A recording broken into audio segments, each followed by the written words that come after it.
It is Sunday, July the 19th. Welcome to Two Guys, One Cup, an AFL adjacent podcast. My name is Will Anderson. It is my second episode of the season. Look, I've been off all season. I've been out injured. I've been on the long-term injury list. I subbed back in last week to join the premiership team that is me and Charlie. And now Charlie, Mike Pike style, has pissed off to Canada. But the good news is it means that over the first part of the season, I had to listen to Charlie do a lot of really brilliant podcasting, I've got to be honest, with guests from all around the footy media world. But a lot of the time he would obviously pick guests whose team had played against St Kilda or who were other St Kilda fans so that they could talk about St Kilda. So I thought, yeah, all's fair in love and football, and I would do exactly the same thing for my first episode with a guest co-host. So I invite, in my long-winded way, into the studio, I believe, a key part of the 2016 Bulldogs Premiership. It is the Bulldogs banner man himself, Danny McGinlay. Danny, thank you for doing this show. Oh, Will, what an absolute honour to be part of although I disagree with your title now, that the Two Guys, Two Cups should really be, well, you started this 2016 and then the Bulldogs immediately ruined it by winning the flag. Is that correct? Yeah, I mean, I'm willing to live with that. I feel like you might be too. Oh, absolutely. And also we've won a women's flag since then. So, Two Guys, Three Cups. And appeared in another grand final. And let's be honest, we're winning that up until midway through the third quarter. I mean, you can really watch most of that game and enjoy it. Oh, have you? No Bulldogs fan has done that. I haven't, but I'm just saying, in the same way as you can watch Shaun of the Dead and enjoy most of the movie and stop before his mum dies. Do you know what I mean? And just have a fun time. You can just be like, I'll enjoy the bit of this that's really fun, and I don't have to go through the emotional trauma of Shaun's mum dying, right? I can just enjoy the good bits. You could watch, there's literally a moment. Bontempelli kicks the goal, Brian Taylor says that he's going to win the Norm Smith and the Bulldogs are going to win the grand final. Turn your TV off. Yeah, just they all lived happily ever after. And apparently, I guess we won, and Bont won the Norm Smith medal, I guess, is what happened next. I would go up until the moment that Caleb Daniel takes Max Gawn down over the boundary line. It was so heartbreaking losing that granny, Will. I remember there was just other layers. Where were you, by the way? Because we were all in lockdown at the time. It was the Western Australian grand final. And so where were you? Paint a picture of where you were in that 2021. Well, of course, I was at home in my house in the great suburb of Northcote in Melbourne, where I've grown up. And it was... Yeah, look, I'll tell you the heartbreaking thing I was about to tell you is, obviously we're in lockdown. So we've never lost a grand final apart from that. So I don't know how painful it is to lose a grand final out of lockdown. But I imagine if you're at the game with other Bulldogs fans and can go then to debate it, to go to a pub and sort of debrief and, and see the joy in other team, the opponent's eyes, that would maybe make it easier. I'm not 100% certain, but I know that just sitting alone in my house was not the best way to deal with it. And full credit to my wife. I do remember we were watching it with my son, who was 7 at the time, put him to bed halfway through the last quarter. He was in tears. That made me go in tears. And I closed the door on my son's bedroom, and my wife did say to me, "Take your clothes off, get in bed, I'll do what I can." Isn't she brilliant? She gave me pity sex, and God bless her. That's why I love that woman. And it was good for 3/4 of it, and then got really messy at the end. And then Luke Jackson suddenly dominated. Now, okay, so I was looking at the ladder today because I'm quite interested in, this season, having not paid so much attention to it. And of course, it's this first season with the 6 and then the 10, obviously the wild card games, which has made it. I mean, I don't know how you feel about the wild card in the AFL. I'll let you know my opinion first before you come in too heavy, which is I was always in favour of it because I've always enjoyed the idea that the 6 would have more value and that it keeps a bit more interest in what is an uneven fixture. If we had a perfectly even fixture, maybe I wouldn't necessarily have had this argument, but I always think in the whole season, because the fixture is so uneven, a couple of games where you can kind of qualify if you were around the same spot on the ladder, I'm not against, but I thought this puts more value on the 6th. But now that we're in 7th, I'm not sure I agree with whether I like that anymore. So, Yeah, how do you feel about the wild card and how it's been this season? I think it will all just depend on whether we win it or not. Yeah. There's no point trying to have an intelligent opinion when football is not an intelligent. This doesn't. I'm not a thinker in football. I'm a feeler. So if it feels good, then yeah, keep doing it. But if to try and justify, look, and do you know? Have you also seen, Will? I'm not sure. I know you're slowly working your way back into being a footy fan. So I'm not sure how much you've drip fed yourself. Mate, here's basically what I'm up to date on. Yeah. Ken Hinkley's coach of Tasmania and Essendon are fine. They win all the time as far as I know. Man, wasn't that... I know we're jumping all over the shop. Well, it's okay. This is this podcast, mate. Welcome. It's okay. I was watching... I watched the second half of the Bulldogs game at Mark Stevens' house, who is currently co-hosting my Bulldogs podcast. Normally it's Tom Boyd, who kicked the winning goal in 2016. Yes. He's on paternity leave this year, so he's only doing like one a month. And Mark Stevens, who was a Channel 7 AFL reporter, now he runs Zero Hanger. And I was at his house and we were celebrating the win. But then we got excited that Essendon were winning. Can you imagine explaining this to someone, even 20 years ago, that you would be excited for Essendon to win their second game of the year, and you wouldn't be enjoying the Schadenfreude has run out? That's just mind blowing. I mean, the only thing that might be the downside of it is that Caddy, their best player, or at least their best player for the future, went off at quarter time with an accelerated heart rate after they've just signed him to a long-term contract. And I just hope they didn't. I just hope they didn't let him listen to the game while he was, because that would have done nothing for that accelerated heart rate. I've got to be honest with you. I did text. It got to the point with Essendon that when they win, you now text your friends who go for Essendon to say, "Hey, well done! What a win! Excitement!" And Danny, my brother barracks for Essendon. Does he? So, yeah, he's an Essendon fan and like a dyed-in-the-wool, long-suffering. Like he said to me, he goes, "I'm almost back at the farm," and I almost cried at the result. Feel free to point out to him what my mate Casper pointed out to me. Just going, we just ruined our chance at a priority pick.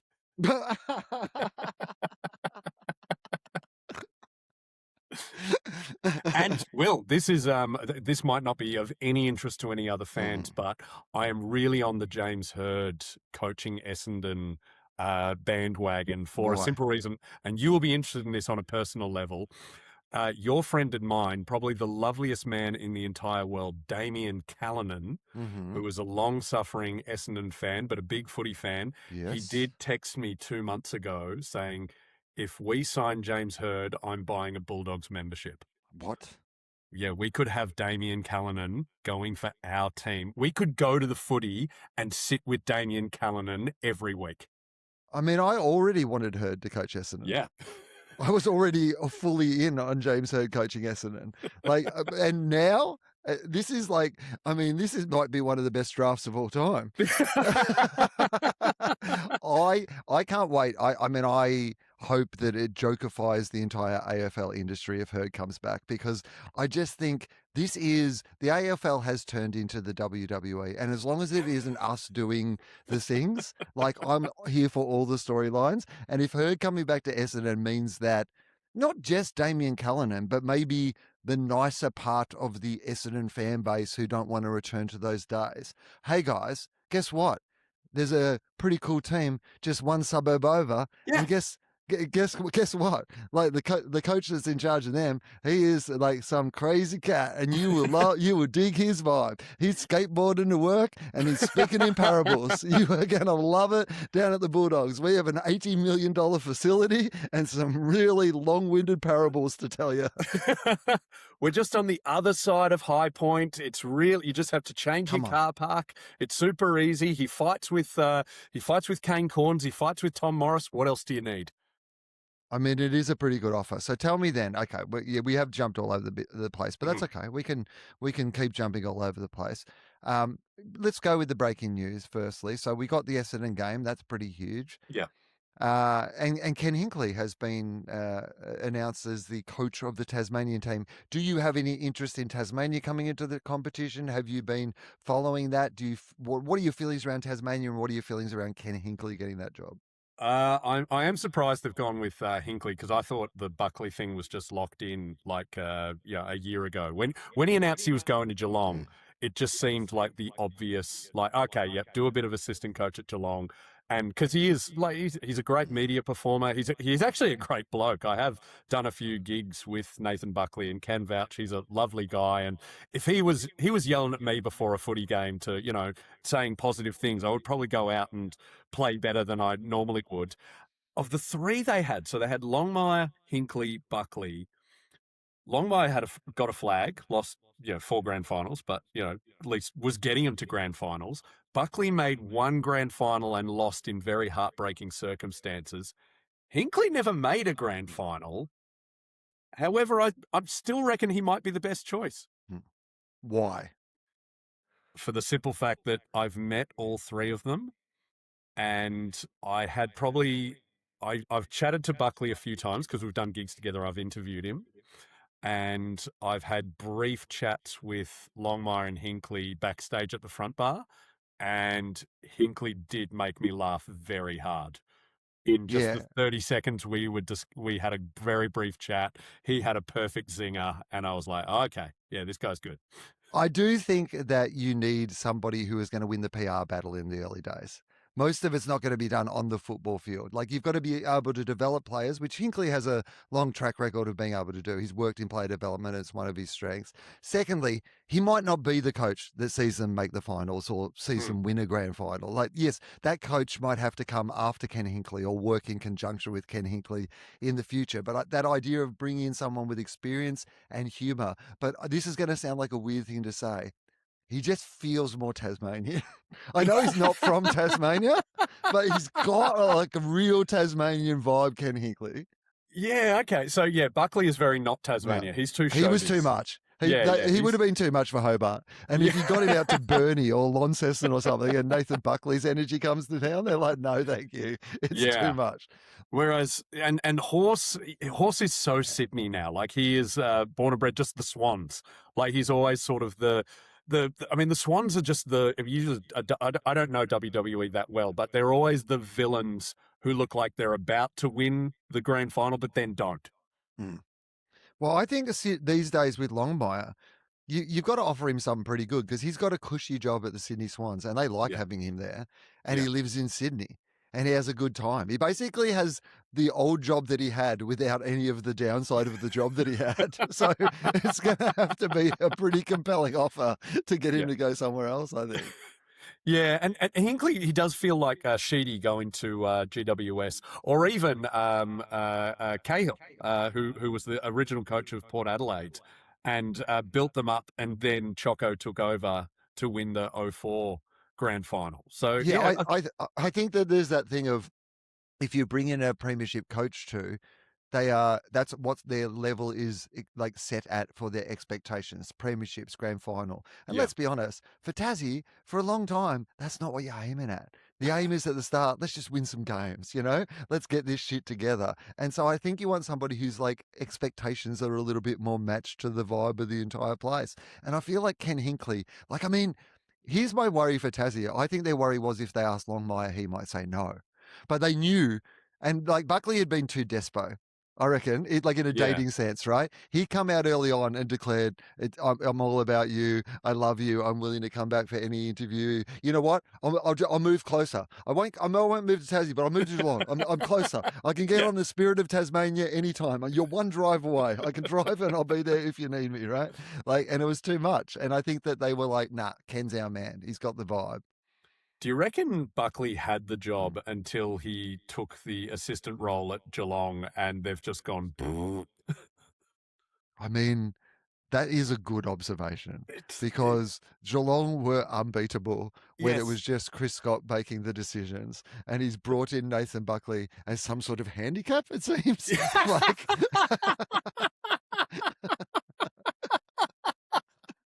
Yeah. Anyone can win a flag with Chris Scott. yeah. But what if you have to like do it with Nathan Buckley in the box as well? Is that something that you can do? I'm going to try and win a flag with Chris Scott and Nathan Buckley. Shouldn't you just use Chris Scott? Yeah, if you want to do it the easy way. Yeah, I want to prove how good a coach I really am. So I think that that is possibly part of it. I don't think that that has helped. And coaches, the best thing you can do for your coaching credentials, if you're not playing at the premiership side or coaching at the premiership side, is just be in the media. Yeah. Because Adam Simpson coached 40 losses for West Coast in a row, basically. Yeah. But a year in the media, and he's like, he's a genius, and genius. He's the one that's and that's the other thing. Like people always ask, which coaches should they have? And notice we can only name ex-coaches, and everyone's going, oh, but there's got to be someone coming up through the ranks. And you go, yeah, we don't know. We have no idea if Daniel Giansyracuse is doing a good job at Hawthorn. No one knows these things. No, we don't know. We just know that they were coaching at the club that is doing well. Yeah. Yeah. Yeah. And like, basically he went for, like, the word on Gia was that he was close to getting one of the jobs last year, but they said, if you really want to go for one of these top jobs, you've got to be coaching at a good club. And he's like, okay, I'm going to Hawthorn. Yeah. But of course, we want Gia for the Bulldogs. Like he's the heir apparent for when Bevo leaves after that 5-peat. Yeah, in the grey heir 2031. apparent. We always feel like we're going to hand it over to some Bulldogs legend to be the next coach of the club. I don't mind that. I'm okay with this idea. Here's what I would also say: they're not building the stadium in Tasmania for the first couple of seasons that we're going to see this team. Ken Hinkley looks more like a guy who can coach in a paddock. You know, I just don't think Nathan Buckley was good. Like it's 7 degrees in the middle of winter in Hobart, and Nathan Buckley's out in a paddock having to inspire. That's not good. Yeah, Ken will be wearing shorts. Yeah, by halfway through the season, shorts and a beanie. That'll be the look that he's got. All right, that's our news. We've covered off the news. That's all we have to do on this show. That was pretty good for us. So now let's just talk about the Bulldogs. So Danny, start wherever you want to start with me to fill me in on what this, because from the outside, I have no idea what is going on with the Bulldogs this season. It has been peripheral to my vision, and depending on when I've looked over my shoulder, we've either been fantastic or terrible, or half the side's been missing. Like we're playing a different stuff. I don't know what's going on, Danny. Tell me what's going on. Yeah, dude, even if you watched every minute like I have, you would still not know what is going on. There is a lot of Bulldogs fans who are incredibly frustrated at the moment, but I choose to look at it in a more positive way. It's really exciting being a Bulldogs fan because we can beat Brisbane at the Gabba. And we can almost lose to West Coast at home. You never know which team's going to show up. It's like, thank God you're here. You walk in, they run through that banner, and we're just not sure what scene we're about to see. I mean, it does mean that it's hard for others to plan a strategy to take us on. There we go. See, now we're talking. This is good positivity in there. Well, this is the problem with your Sydney Swans or whatever, or even Freo, maybe, because everybody knows that Freo are going to be in the finals at this point, right? So if you're one of the other good teams, I imagine right now you're in the lab with a pen and a pad, like you got your AI out, you've got all your coaches around, and you're like, what's the flaw in Fremantle? How do we take this team down? And that's what everybody's thinking about. But guess what? No one's having a conversation about the Bulldogs, because even the Bulldogs don't know what's going on. And it appears that only Bevo really knows what the plan is. And I'll tell you, if you zoom out mostly on what it's like being a Bulldogs fan, right? I'll tell you the main phrase is, and I say this a lot on our pod, 2016 ruined us as a fandom. Now, at no point, and I'm not saying this is a bad thing, this is actually a beautiful thing, but remember 2016, we kind of limped into finals. We had massive injury lists and we were very unconvincing in the last couple of weeks. I think the last game we played of that season was like the first time that Bevo played Will Minson in the ruck. and just ran him into the ground because he knew he wasn't part of the finals plan. And we just were just absolutely no hope. And then we have got to play West Coast in Perth, who were in red hot form. And then the miracle month that we will go into great detail because that's what we do as Bulldogs fans. Then that miracle happened. And now, no matter how unconvincing the Bulldogs are, no matter how many targets we miss, no matter how many rookies we play for 2 games and then they get thrown back in the twos for the rest of their career, there is always that little voice in your head that going, yeah, but it happened. Yep. It's part of the plan. You just go, it could happen. Just get us in the game. Just get us in the game. Yeah. That's what I've been thinking all season. I'm like, Bevo, if there's any coach that can win it from 10th. Yes. It's like when people say, no one will ever win it from 10th. And I'm like, that would be, Bevo would be there going, I'm going to win it from 10th first year. Yeah. I'm going to make sure we finish 10th and then I'm going to win it from 10th. First year they do it. And halfway through the finals, I'm going to bring Nathan Buckley in as my assistant coach. Yeah, halfway through the grand final at half time. I did do a sketch on YouTube a couple of years ago where Bevo got sacked just to bring in I can't remember. It was bring another coach just for the dead coach bounce. And if the Bulldogs sacked a different coach every week, and we bring in, Lee Matthews, and it got to the point where we're bringing in Brian Gorgon just for a week. And then eventually we bring Bevo back for the grand final and the Bulldogs can't lose.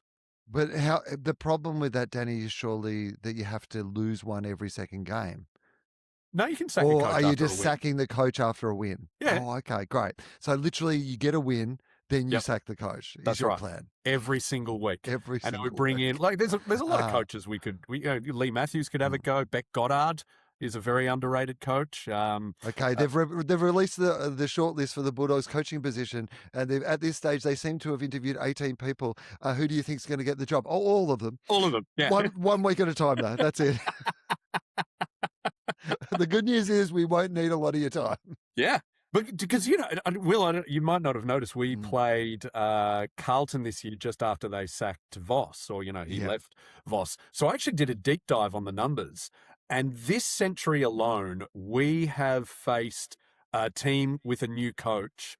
I think we're on 14, and the nearest one is 8. It does happen to us. You know what? I'm so glad that you did that research. Dave Hughes rabbit hole style. I'm glad that you've gone because it does feel like that. And over the years when we've been doing the podcast, it always feels like the coach gets sacked and then it's the Bulldogs next week. But the fact that you have numbers to back up that is the case. It was 1 year. This is and you can tell this to Charlie. There was 1 year, 2001, where it happened twice with St Kilda. So they sacked Grant Thomas, I think, to bring in Malcolm Blight. Now, it might not be Grant Thomas. It could be Stan Alves. But they brought in Malcolm Blight. We played them round 1. So that I count that as, fresh coach. Literally 12 weeks later, they sacked Malcolm Blight. They played the Bulldogs the next week. It happened twice in 1 year, Will. Oh, my God. Okay. All right. This is good. This is a good conspiracy for us to get behind. I've got another one if you want to talk about 2021. Of course I do. We'll get back to that. Okay. No, let's do the other conspiracy now then. Let's sure. talk about, All right. So the Demons... so Simon Goodwin played at the Adelaide Crows. And the Adelaide Crows in 97-98 were taking colostrum, which is a mammalian breast milk that you get before your breast milk comes in. It's like pure protein. And it wasn't illegal then when the Crows were taking it. WADA made it illegal because the Crows were doing so well. They went, hang on, let's not do that. So totally legal that the Crows did that. Play on. Then he was assistant coach under James Hird when they got busted doing some dodgy things. Oh, good. This is good. Then he was the coach of Melbourne and wasn't doing that well. And then COVID-19 hit and suddenly, due to restrictions, WADA couldn't test. And Oh, you've seen how well the this, Demons this ran does out. actually feel like we are on a conspiracy podcast now. This is two guys in beanies in like their mother's basements talking about a conspiracy. And then Hunter Biden was drafted by the Demons. Just get Simon Goodwin's laptop. That's all I ask. We've got to get the laptop. We're just supposed to believe that they found the correct amount of goals to win that grand final. I mean, hello. Yeah, that's pretty much it. It's absolute. I have no evidence. It's just the circumstances I've found, and I do have sour grapes, but they cheated. Well, on the sour grapes of it all, this is what I always think about 2021. I do believe as Bulldogs fans, it was almost we got the best losing a grand final that anybody has ever had in the history of losing a grand final. Show you working. Okay. Well, firstly, we'd waited so long for 2016 that we all was still in the glow of, you know what? Oh my God, I can't believe we're in another grand final. Like, you know, it was good enough that we won. We still are in like the time zone where I still think we were excited to be in it. It is the illegitimate one because it didn't happen in Victoria. It was the COVID one, the one that draft, we can tell from the draft the years after that. No one knew what was going on. Nothing really worked. I don't think the Bulldogs should have been in the grand final either, but we were. It would have sucked to have won in a way not when you know that we couldn't have been there, right? Well, like that idea of. For Melbourne, yes, it sucks because they've not won won a single final since then. So those fans really did deserve to have another year. So if we'd won that grand final, it would have, I think, galvanized the Demons even more to take more peptides and win the next year. Because the next year was just Geelong v Sydney. It was one of the most boring grand finals of all time, not only because of the result, but because it's Geelong versus Sydney. They're always in grand finals. So if Melbourne could have had the miracle the next year, and we wouldn't have been annoyed to miss out on a grand final as much as Demons fans were, because we saw our miracle one in 2016, and you and I sat one row apart. This is what I mean, mate, but we wouldn't have been able to do this in 2021. You were sitting in lockdown. I was sitting, in Sydney in a house by myself, one medicinal gummy in, and in the fourth quarter, I cleaned a lot of the kitchen while just listening to what was happening, not looking it directly in the eye. It's not the same as being there on grand final day, being forced. And I would, because this is what I mean. We know that if they had have been playing in that grand final in Victoria, that you and I would have done every single thing that we could have done through the club or through like our connection or whatever it would be to be there on that day. So we would have been there. Yes. We would have seen them lose. But that's not a core memory for me, seeing them lose in 2021. A core memory for me is being there to see them win in 2016. And that one that happened in Western Australia, I don't even really count it. It's just like a fun excursion that we got to go on and like play in some alternate reality. It was fine. It was just like a fucked TV show that you were watching during lockdown. It was like Game of Thrones. It was really good, and then it went terrible. Yeah, it was lockdown. We got into it was Tiger King, mate. It was Tiger King. It was the sourdough of grand finals. We all did weird shit during lockdown, and the Bulldogs went to Western Australia and lost a pretend grand final. I don't care. Doesn't count. Not real. Well, I mean, what's harder for me is I do have a now 12-year-old son who is football obsessed, and he has no memory of 2016 because he was 2, but he does remember 2021. And even yesterday, he still brings up because I went to the toilet and the D's put on 3 goals and then 10 more. But he still says we lost because you went to the toilet, Dad. Yeah. I mean, it's good that he's learned to blame you for things that are absolutely outside your control. That's fun. That'll be fun for you. Good luck. So, all right. What are our chances then of this year? Paint me the perfect scenario from here to the rest. So we've got 4 games, I think, left for the rest of the season. Is that right? 4? I think so. 4, 4 or 5. I know that I had a quick look ahead, and it's one of those ones where if we won 2 out of the remaining, I think you'd be happy. If you won half of what's left, and that'll get us into the 10. It might not get us into anything higher than that, but we should win. So we've got 1, 2, 3, 4, 5 games left, including going to Freo, which is so tough. like we have had, and Zero Hanger did an article about this, about we have had the toughest draw. And, not so much about, like, at the time the fixture was announced, you went, oh, that's a bit tougher than it should be for a team that just missed out on finals last year. Like, that should be the fixture of a top 4 team. But, okay.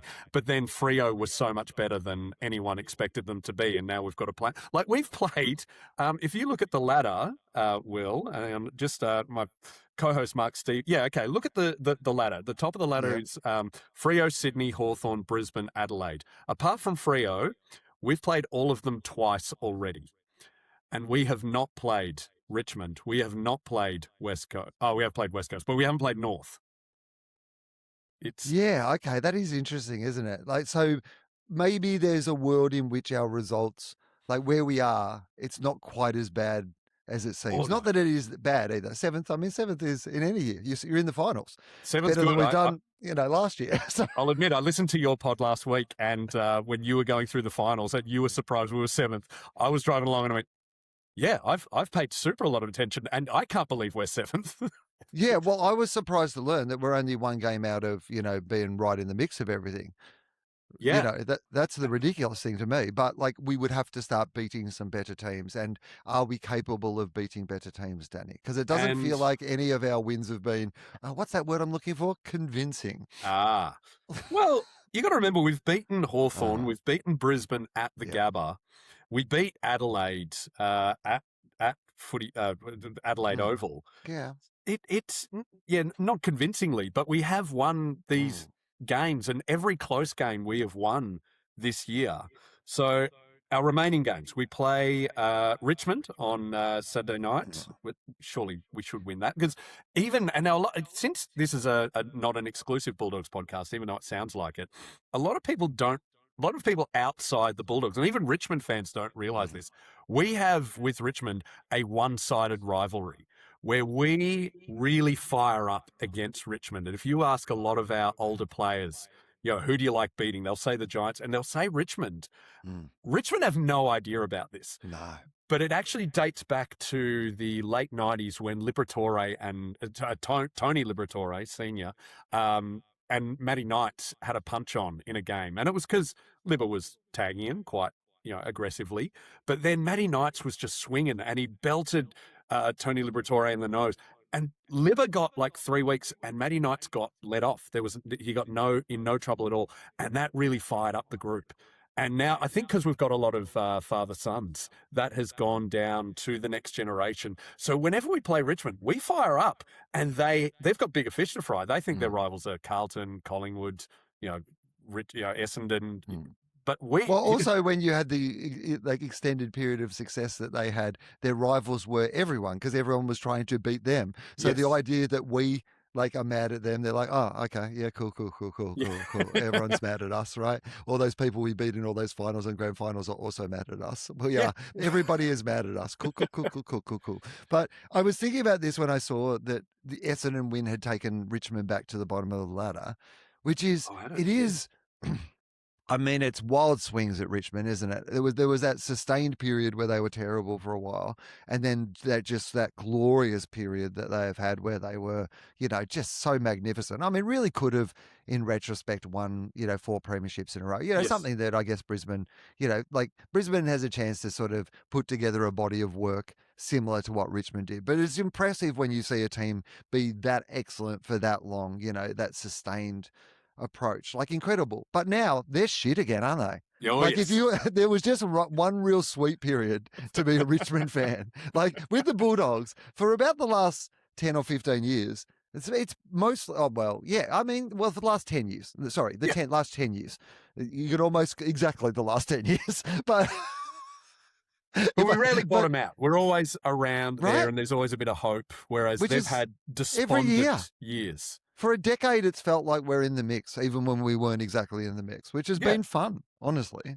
Yeah, it is weird that Richmond even had that. And I feel we were robbed as footy neutral fans that we never saw Richmond lose a grand final, because that Richmond losing they do it better than the fans explode better than anyone else. Collingwood are pretty good at, throwing big tantrums, but a lot of supporter bases go insular when they Yeah. lose. I know when the Dogs lose, I go quiet. I'm not really there. Whereas No. Richmond explode with rage at their players, at themselves. They It's eat their true. young. To see, like, if they'd lost the Mm. 2017 grand final, although they weren't expected to win. Do you know what would have been great if they'd lost the 2017 prelim to GWS Yeah. in front of their entire fan base? That would have been hilarious. I mean, you are right that there is a capacity in, and it's the same obviously that Carlton can do, but Carlton just haven't had the success Yes. to go with it. The stakes haven't been as high. It's been mostly their fans, yelling at their players and coaches over the fences. Yeah. But then again, that of this season, Danny, has been remarkable. The Carlton story, obviously, the early part of the season with Voss, and then this incredible run with Fraser, which has obviously got a bit harder again now. And they lost to Collingwood, and Collingwood looked okay, and Carlton looked a bit beaten up and, like a bit wobbly, but they still were not bad. Like, what's your Carlton vibe? I do love saying to Carlton fans that you're flag favourites. But losing the last two games, they're sort of back in reality for it. I really had I don't hate Carlton as much as I hate the other big clubs, and I think that's always because whenever the Bulldogs are terrible, Carlton are good, and vice versa. Like, we've never really met them, both of us at the top. But the Blues radio, and I work with Andy Marr at Front Bar. I love Andy Marr. I think he's actually one of the great broadcasters of this country. But seeing him going through not what I hear agony. from the threads on SEN, mate. Go woke, go broke. That's what I hear about Andy Marr. Got a bloody thinks the bloody immigrants and bloody people should have human rights and stuff like that. What a joke. Watching him go through agony is, and with Ange Christou and Cuda behind him, that I enjoy that way more than I should. And I wish there was more of those. Actually, Will, have you been asked to do like SEN Bulldogs radio? No, I haven't. I would love to do that. If let's cast a Bulldog, because how many people do they not? What's the Blues radio team? You've got Andy Marr, as he Andy's does calling all the calling. Calling. Yeah, okay. So and Andy's you've got calling. Ange Christou and Kuda Fides as special comments. It's fun that you have those two. It's just that classic friendship. We love seeing them together. Like, Absolutely. we both. Don't get me wrong. We love Hamish Blake. We love Andy Lee. But when you get Hamish and Andy, it's the sweet spot, right? We want to see them together. Like, they're both good in their own right, but we want to see them together. I would say Luke Darcy should be the caller. Luke Darcy doesn't want to call anymore, though. But maybe this is how we get him back. Like, because his son, like, obviously, plays now. He wants to, but if it's Bulldogs radio and he doesn't have to be neutral, exactly. Maybe Das could call it'd be a hook, right? Yeah. Das doing the play-by-play, and then me and you. Is that what you're saying? I'm saying you, me, and probably Mark Stevens to do like actual special comments, do the reporting. Yep. And who else? Do you know who else is a Bulldogs fan? I'm hearing Damien Callanan. I'm feeling good about Zach Butters and Damien Callanan for next season. This is what I'm hearing. Two big recruits. Do you know Randy the Puppet is a Bulldogs fan? Is that right? Well, Heath I was going to say Heath McIver, who is Randy the Puppet, right? He's a Bulldogs fan. He is a Bulldogs fan. But do we know where Randy the Puppet's allegiances lie? In 2021, Heath had managed to get out of Victoria and be in Western Australia, and he did a few social media posts with Randy in a Bulldogs jumper. Okay. All right. So we get you, me, and Randy. I actually don't know how I feel about that, because I feel like that means, like, now it's the Hemsworths, Julia Gillard, Randy the Puppet, then me. Like, I feel like I'm dropping on this list. I'm sorry to also bring up Merv Hughes. I don't know. Like, Merv's a big Victorian act. I get that. But, like, I got national and international profile. I guess he's still got pretty but he's got India. I mean, if we're going to go play games now that our CEO's hanging out with Modi. You're absolutely right. No, you're right. I've got to get myself in a Bollywood film. It's going to be a nightmare if I find out that Brett Lee barracks with the Bulldogs. So, how about Randy as boundary rider? I mean, yeah, okay. This is fun, actually. I don't mind the idea of this Bulldogs radio. Yeah. I think it would be all right. Did Triple M do it? Have you still got links at Triple M? Could we, or is it just? I've still got to pass to the building. This podcast is on the Listener Network. They still let me in. And the pass lets me into Triple M. I wander in there all the time, mostly to just talk to Billy, but like, but what I do wonder in there all the time. Yeah, I don't mind the idea of there being Bulldogs radio, but what is the DNA of Bulldogs radio? Because, yeah, when you do press red for Ed and it's the Collingwood, you understand what you're getting. When you tune into Blues radio, you understand what you're getting. But what's the DNA of Bulldogs radio, do you think, Danny? Well, if we're winning, then obviously it is us just celebrating and asking, Luke to explain, which one of his sons is the favourite and how good Sam is up forward and how good Will is going to be at the back. And there's another Darcy coming. Will, of course, you worked with Luke. I mean, this is the funny thing. I mean, firstly, Luke and I have been friends for nearly 30 years, but but also we worked together quite intimately for like 2.5 years. And when the boys were boys, so it's it's so funny, like where you're like, you'll see like, Sam like being like touted as like, he's in the top 5 players in the entire league. And I'm like, I remember the morning, like your parents went away and you got like a fish hook in your head or something. Like, I remember just swapping Pokemon cards with you and you had duds. Okay. There's Sam, Will, and Max. Is he the third one? Yeah. And Max is apparently a midfielder, from what I'm told. So, if we get, he could talk about how good the spine is. And by the way, we're getting another West, apparently. Levi West is Riley's little brother, and apparently is just as good, if not better. I mean, do you think, is there any chance this has been a long-term plan from the Bulldogs? Because we have had such, and if it hasn't been, do you think that just based on, if you're looking at team building, if you're in a team building meeting, and I mean this entirely seriously, if you're talking about short-term planning versus long-term planning, right? And you're trying to choose between 2 players that you're building your club around, and you understand how important the father-son and the DNA of the club has been, like there must be some incentive to getting those people fucking. Do you know what I mean? Like you don't wait until you're 35 years old to be having a baby. That's right. Like, I feel like the Bulldogs should be like identifying young talent and then getting that young talent to identify some other young talent. Wow. Yeah, have you seen Tim English? His wife Rudy is an Amazon for the Melbourne Vixens. I feel like it would be great because we've got a lot of club sponsors. If there was just some sort of club sponsor who gives, you pretend a player gets a giveaway every week and say, "Hey Tim, guess what? You won another dozen oysters." Yeah. That's what I mean. Romantic night at Crown. You know what I mean? Yeah. Like we kind of incentivize the rewards of the system towards the result that we actually want to achieve here. Because every father wants to be able to play with their kids, right? You're a dad. It's one of the things that you would like. The idea of like playing with your children is one of the most important things in the entire world. But imagine if you had the kid young enough that you could play with them on the same AFL list. I mean, it's great to see Nick and Josh play together, but imagine Nick had been playing with Peter. I mean, this is what we want to see.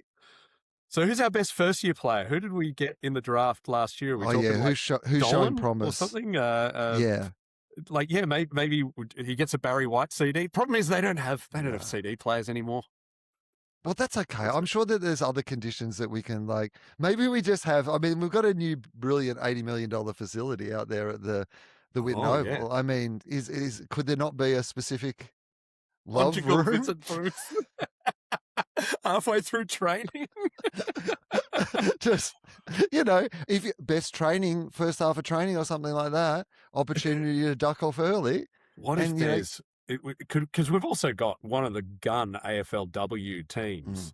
So if we could set up some sort of breeding program. Yeah. I mean, all consensual. We're not, absolutely. Yeah. This is not.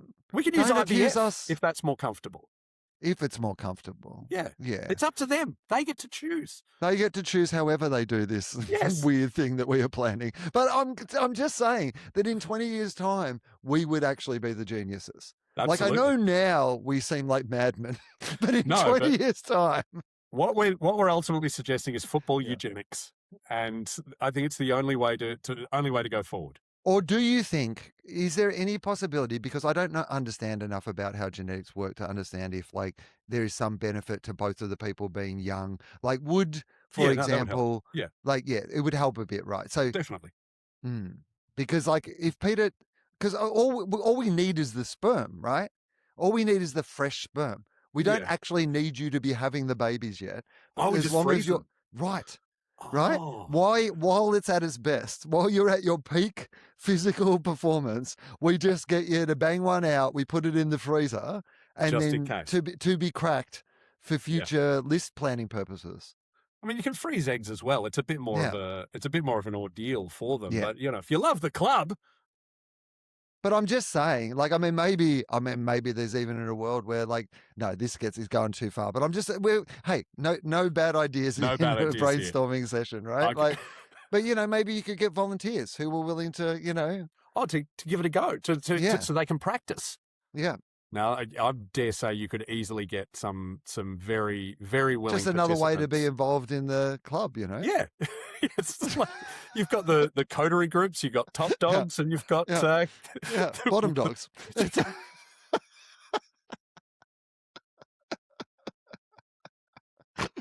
Dirty I'll dogs. pitch it to Oh, yeah, Kylie you're going to the dirty Watson-Wheeler. dogs? Yeah, come on, guys. Oh, yeah, but let's maybe let Kylie. We'll rebrand it before we pitch it to Kylie, I think. Yeah, we'll work this out. This isn't the worst, most controversial idea I had. I said this on my pod I do with Mark Stevens and Tom Boyd. The two. Where do people find that pod, Danny? Anywhere you find podcasts. Anywhere you find your if you're a Bulldogs fan, you're into podcasting. I dare say you would have heard of us. We are the #1 Bulldogs podcast in the known universe, and you've been on many times, Will. I have. I've enjoyed it every time. I did suggest something, and some of the fans weren't very happy with my idea. But the two best players, I would say, non-Bulldogs this year would be Jordan Dawson, yes, and Cozzy Pickett, who have both endured huge personal tragedies. True, that is actually true. Yeah. So I did suggest to my listeners that we firebomb Bont's Cafe just to see if he finds another gear. Interesting. It was not popular with the with my listeners. No, I mean, here's the thing also, is that we need all Bont's side business. I mean, he's not the one that we need to incentivize for a start. He's doing fine. We can lock in Bont. What if he found another gear? No, we can't rely on Bont finding another gear. That's our problem, Daddy. Like everybody else's, he has to carry them all on his back. We can't firebomb his cafe as well. I actually think it's the opposite. We need all Bont's side businesses to be flying because that clears up that's our financial advantage. Because if people were being paid what they should be being paid, like it's Bont that should be getting, the highest paid player in the game. Like he's been consistently the best player in the AFL for the last, he should be rewarded like that. And he's not taking all the money that he could be taking or getting at another club if he went to another club, right? Out of loyalty to the Bulldogs. And so in return, we need all his side hustles to really hustle so that he doesn't at any stage feel the need for an extra big paycheck and he can just keep going along and we can get Zach Butters to come over to the Bulldogs. So it is weird that he opened his cafe in Kew, which is as un-Bulldogsy a suburb as you're ever going to get. But I will admit, I have, of course, taken my children there and we got the large milkshakes and the big bowl of chips just to say thank you to the great man. Yes, well, that's right. He wants a thriving business and he understands that he can pitch it to the people of Kew and Bulldogs fans will travel to Mecca to pay homage. He must have shares in CityLink as well because he got to cross the Balti to get over there. I mean, maybe it's part of the Amy deal. He's just got to get people traveling across the city, use their car insurance. That's it. That could be it. So you mentioned Zach Butters. Right. Yes. I got told. What have you heard? I got told 18 months ago that he's coming to the Bulldogs before any of the media were reporting. I've heard a lot of. I just can't believe it though because it's just too good to be true. I know why you don't believe it because can you remember in our lifetimes the last time a big name free agent? I'm talking a big name like in the top 10 of the AFL. Not even entertained for a second coming to the Bulldogs. It just doesn't make any sense to me, Danny. It doesn't. I keep hearing it and I'm like, are you talking about Zach Butters? You're not talking about I can't believe it's not Butters, are you? Because I think you're talking about Zach Butters, who, particularly as we all know that Libba's probably only got at best one more year to go, to be able to bring in somebody like who plays, like an elevated, different but similar, role in a team, and to see Bontempelli and Butters play football together would be Danny, as a Bulldogs fan, Bontempelli, Butters, Bulldogs. Yes. You're also forgetting Beveridge, who will probably play Butters at fullback. Oh my, yeah. I mean, fun though. No, but it's so amazing. The only time I can think of when a big name recruit came in the prime of their career to the Bulldogs would be Jason Ackermanis. Mm. And they, Yeah, like, but that was only because the other guys wanted him to leave. yeah, that's fine. Like, I mean, yeah, but that's a bit different. Everyone in like Port Adelaide wants Zach Butters to stay. yeah, Like everybody in Brisbane wanted Acker to leave. Like you have to be like he was such a good footballer. Do he you was. know Yes. how annoying you have to be that good at football and people not want you to play football with them? For two clubs. For Yeah, two clubs. Like you're actually standing back and going, well done. Well done. mate, You have clocked being annoying. I got to be honest with you too, mate. You were Brownlow level annoying and Brownlow level footballer. You did both. And I respect you more as a footballer because people put up with your shit because you were so good. And now he's a real estate agent. Perfect. Yeah. Perfect. All right.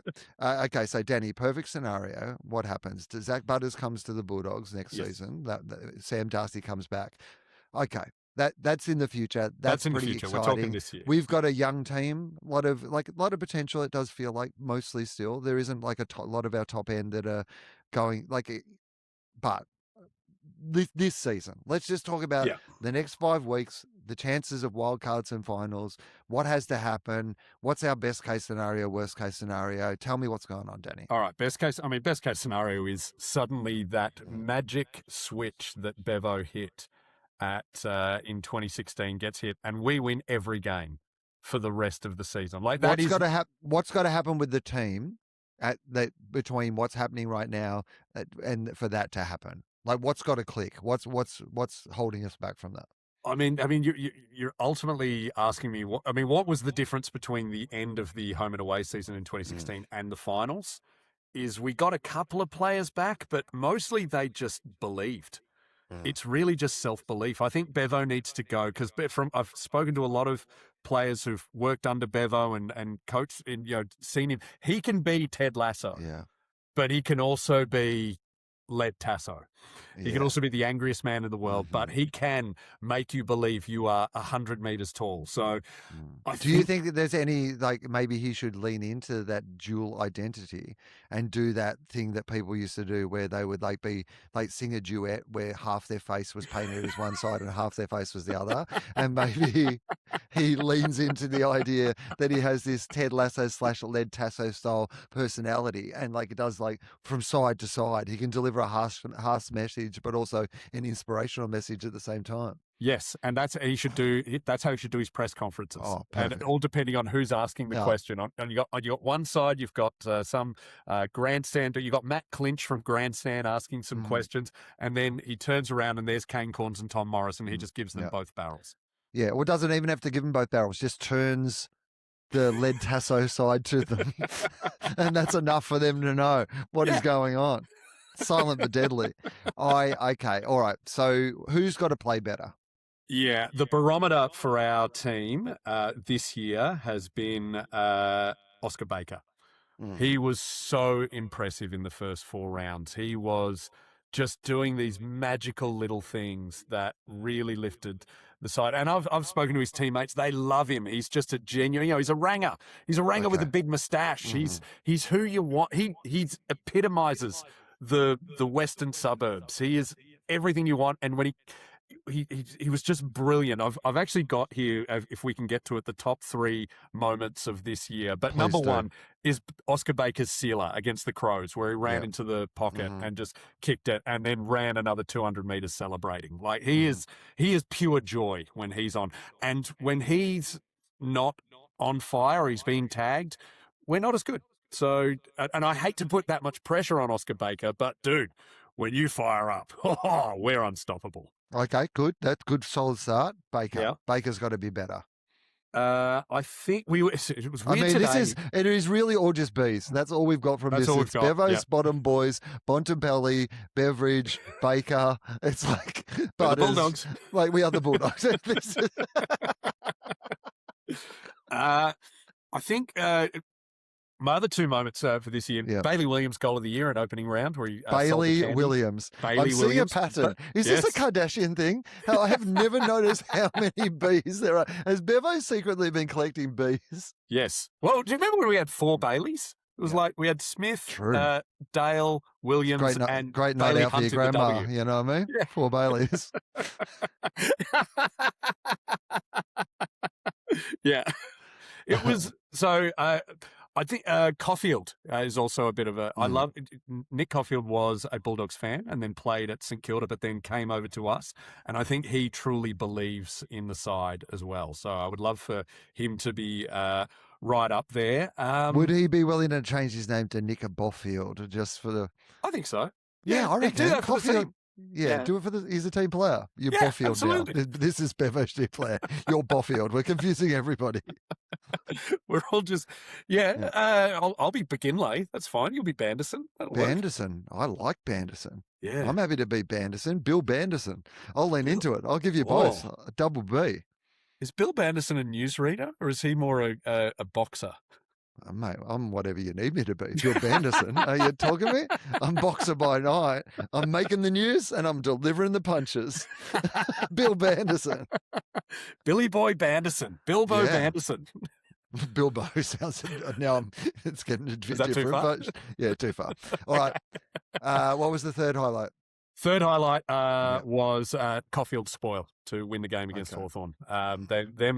Us beating Hawthorn at the MCG, there's just never going to be anything that gives you more joy than beating Hawthorn. They only scored 1 goal 11 in the entire second half, but I had no idea of that until 24 hours later when someone pointed it out to me because I was just on edge that whole game.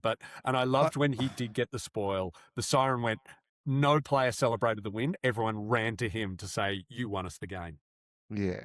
I mean, it has been remarkable that we are still in it. And yeah. I mean, we've won a lot of in close games. We're still in it. We're still hanging around. Yeah.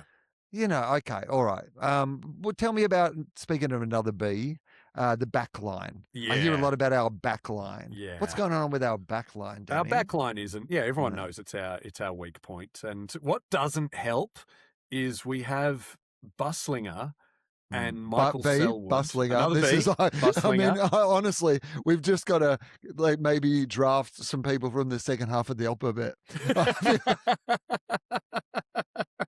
Well, Selwood is pretty down there, but I'm going to call him Bellwood now. The problem is they're both learning their craft, and I've got high hopes, especially for Buslinger. Like he was a top 10 pick, I think but they both have the same haircut.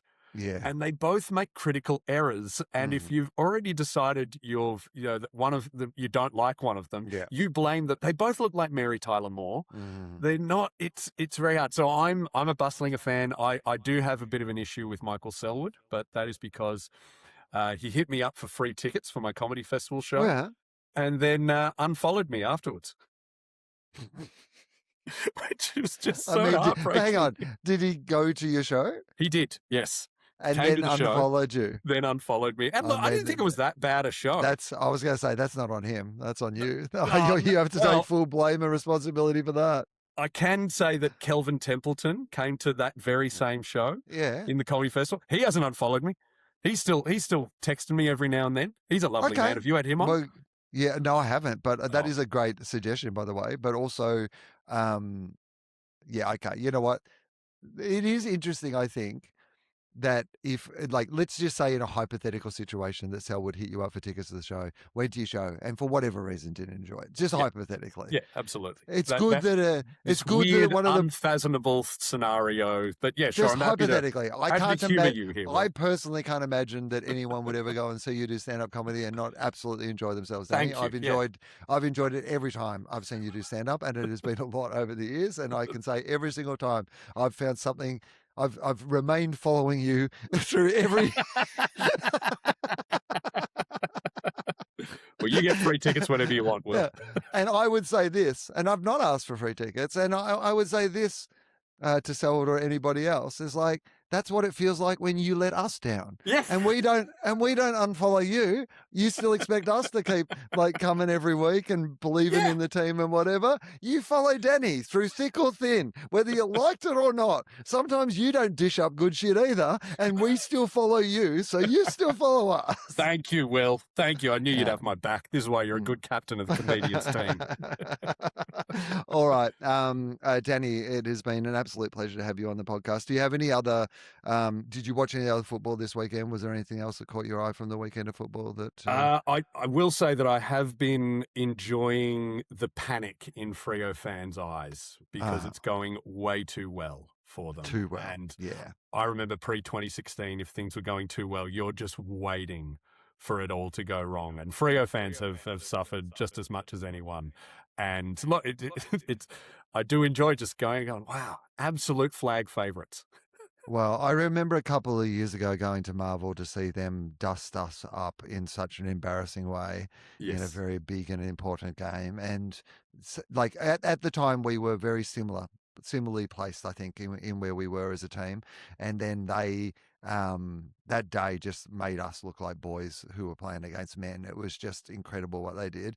And wow, they have just gone from strength to strength since then. But all the things that were evident that day they are fast, they are strong, they've got these big key forwards, they've got this reliable back line. But you know what? Like you know, Adelaide last year were top of the ladder, and you know, it's been recent history where like a team can look like they are like clear favourites through the entire season and then fall apart at the most important part of it. So there is still that in it. And if any team could do that, it would be Freo. It's I think I remember the game you're talking about where they absolutely destroyed us. And I think you made this point on my podcast of that was the game where the Bulldogs decided we were going to sign Rory Lobb just so he couldn't kick 6 goals against us every time he played us. Well, yeah, and the decision that I railed against for years, and yet the truth of it is, I've come back around, obviously, now that Rory Lobb is one of our most reliable and effective players who is happy to play in every position on the field and has really turned his career around. That is one of the things that I just never expected. Like, there was a period of time earlier this season when I heard that Lobb was out, and I was like, oh my God, we're going to be a worse team without him. And I was like but how do you feel about Freo? Charlie is very excited about Freo, and he considers them to be the St Kilda of the West. And if they win the premiership this year, he believes that is very exciting, and he's behind it. How would you feel? Simon Garlick, of course, a Bulldog. Yes. You know. In fact, I remember a night about 20 years ago when you were down in Melbourne. You were living in Sydney, but you came down to Melbourne, and we did a gig, and you were like, "Hey, come have a beer with me." I think we went to a Revolver or someone on Chapel Street, but you didn't tell me there was a whole bunch of Bulldogs there, and I was having a beer with Nathan Brown, Bob Murphy, Simon Garlick, and it was a brilliant night. Yeah. So we used to kick around a bit back in the day, and Garlo was really the ringleader of all that. So he was lovely. It was Garlo and I who were the kind of closest of the friends at the time. It's not, you know, I'm much closer to Das these days, obviously through work and all that. But I've been so fascinated by Garlo's evolution as a, like, you know, I mean, to the point where when they talk about who might run the AFL in the future, his name is always in the mix of these things. It's incredible. And to see what he's done with Fremantle, gone over there, put together a long-term plan, built that club. They've done it a different way. Their coach is on a, you know, like day-to-day contract or whatever the fuck they're doing. I think they're doing that. They sack him every week thing. Yeah. They just don't tell us. Like, they go into his office every Wednesday and they're like, "You're sacked." And he's like, "Yeah, love it. Okay, see you tomorrow." He always looks so, I've always expected, because Justin Longmuir looks a bit like Mark Ruffalo. I'm always expecting him to just turn into the Hulk and start smashing things. Oh, it'd be great on grand final day. Just halftime turns into a big purple Hulk. Just... all right. Wasn't Garlo also our CEO when things went very badly? So he learnt from his mistakes and now he's isn't it great that we're the mistake that he learnt from to go on to greatness? So. Yeah, no, it's true. It's okay. Danny I will McGinlay. say this about Freo. One last thing of look, I'd be very happy for Freo. Their fans are long suffering. However, when it gets to grand final day, unless they're playing Hawthorn, there will be a little bit of me that going, "Oh, it's going to be pretty funny if they lose this." I mean, unless they're playing us. I'm happy for them to Oh, yeah, lose if yeah, they're yeah. playing us, Yeah, obviously. obviously. And I'd be happy for them to hang on. That's actually a good question. Who am I happy for them to beat, and who am I happy for Yeah, them okay. to? So if they play If we Sydney go are in through the second, top right? 6 here, Yeah, let's Will. go through the top All six. right, Yeah, that's so great. it's the grand. Oh, Freo Yeah, v Sydney. great. That's I actually a good mean, story. it's such a great story, right? Sydney flaky in grand finals, good team otherwise. Longmire's gone. Is it in the DNA of Sydney that you lose grand finals, or so that great storyline? Who's in third? Or Hawthorn. Okay, what with that game? What's that storyline if they play? Freo v Hawthorn. Good v Yeah, evil. It's yeah. it's exactly how it was literally 13 years ago. There's a team we want to win and a team none of us want to win because they're a bunch of entitled pricks. Okay, who's in fourth? That is Brisbane. Okay, now this is intriguing, right? Freo, a team going for their first premiership versus a team going for a three-peat. Who would you want to win that game? Because I got to be honest with you, I have such an affection for Brisbane and like for historic premiership teams like that to really frank it with that result. And I love Chris Fagan. Lockie Neal's going to leave. It feels like I reckon I'd be going for Brisbane in that scenario. Yeah, I think I would lean Freo just because you can't have 2 3-peats. That's just Good. greedy. That's All right, just like that's good. the Bulldogs are a nice enough team. You win a flag and then you move away. Other teams are greedy. Wow. Yeah, that's right. We had our go. We got our luggage. Yeah. We moved away from the carousel. Correct. We're a good-mannered side. Yeah, good. Good reframing. In fifth? 50 got the Crows. Okay. Oh, And okay. That's a good one, but I'm still I'm a sore loser. In 97, 98 and 2015, Crows beat us in finals that we were expected to win. So I'd go Dockers. Yeah, I've got no affection for the Crows, I've got to say, for those reasons and the Talia thing and just like historically and whatever it might be. But that's a good grand final. Last year's minor premiers versus this year's minor premiers. Yeah. That's a good story. These are all good. If any of these scenarios happened v Freo, they're good scenarios. But yes, I'm on Freo in that scenario. I would be absolutely purple. And to round out the top 6, it would be Freo v the Demons. Okay, Freo. Okay, good. That's easy. Yeah, yeah. You know what? Yeah, you won in Western Australia, lose to a Western Australian team at the MCG. That feels good. Even. Luke Jackson wins both times. Yeah, that's right. Danny McGinlay, thank you very much for doing this show. It has been an absolute pleasure to talk Bulldogs and other things AFL with you. What is the name of your podcast one more time for the listeners? It is called Danny/Boyd. It's myself and Tom Boyd, but at the moment our working title is Danny Boyd with added Steve-O. And if I could plug something else, next Saturday, please do. August 1st, so actually 2 Saturdays for less than 2 Saturdays, I'm recording a special, 2 specials in one night at Basement Comedy Club. In one night, it's 4 o'clock. It's just a sort of early evening, 2 45-minute halves. The first 45 is just my best stand-up of the last 5-6 years.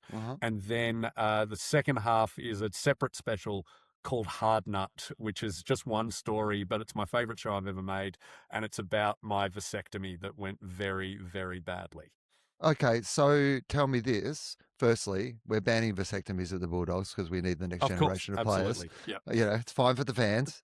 It's okay. There should be a limit on how many kids a comedian can have. But like for the Bulldogs, keep pumping them out is what we're saying. Yeah, absolutely. Make us a Catholic club. Give us the full pitch, which is the Basement Comedy Club, for people who don't know, is one of Melbourne's premier comedy venues. It's unreal. It's a great place to go and see comedy. So it's in the city. It's at the it's very easy to Collins, find. an exhibition, and it's my favorite comedy club in the world because it's run really well. The ceiling Carl is low. Chandler, who runs it, knows comedy, set it up in a very good way. Yes. It is a basement. Low ceilings. It is a basement. Yeah, actually, and if you're even just not seeing my special, like you're guaranteed a good night there because Carl is one of my best mates. I love him like a brother, but he is an absolute prick. And if you don't, that's why you have to love him like a brother. Yeah. Oh, mate. No one can get me angrier than Carl. Like only Carl and my actual biological brother can get me this angry.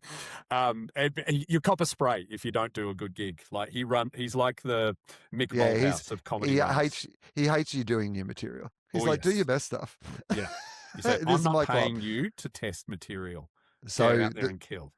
But the good news is that club is good all the time. So Yes. 4 o'clock in the afternoon, you said, is Yes, on 4 o'clock August the Saturday, 1st. August 1st. How do people get tickets? Through my Instagram link in bio. The Okay. tickets We are will there. also make sure that we drop a link to that in the Thank show you. notes for this episode so that people can go through there and they can find tickets to that. But that would be a great way to spend your day. August the 1st at the Basement Comedy Club, 4 Yep. o'clock in the afternoon, 2 separate shows. But one ticket gets you both shows, or Oh is it yeah, a yeah, and separate? it's less than $20 for 2. I'm just Yeah, covering yeah. camera hire. Covering costs. 2 great shows that you get to see. You have a great fun time in the afternoon. I highly recommend that. Danny McGinlay, thank you so much for doing this. And if people are listening to this, in like the next couple of days, which is normally when people listen to this, I'm about to start 2 weeks of my improvised show, What You're Talking About, Will, in Brisbane at the Powerhouse. So if you want to come along to that, there is tickets Tuesday through Sunday of both of those weeks. Some of the shows are selling out, but there's still plenty of tickets available. So please come along. And then 1 week in Canberra doing the show, What You're Talking About, Will. Most of those tickets are gone, but we have put some extra tickets on sale there. So if you want to find those, you can also do those. There'll be a link in the show notes for all of that as well. But go Bulldogs. And we like to sign off here, Danny, by saying a little, so normally we say play on, if not 15. Charlie says play on, and I say not 15, because we just like to quote whatever our AFL cliche is, our favorite AFL cliches. So, so I will say ball, and then you say whatever one that you want to say. That's basically Okay. how we'll finish the show. Does that make sense? All right. So I think so. yeah, I think I got it. yeah. Yep. All right. Ball. Tom Boyd's kicked a goal. Fuck! I can't believe it.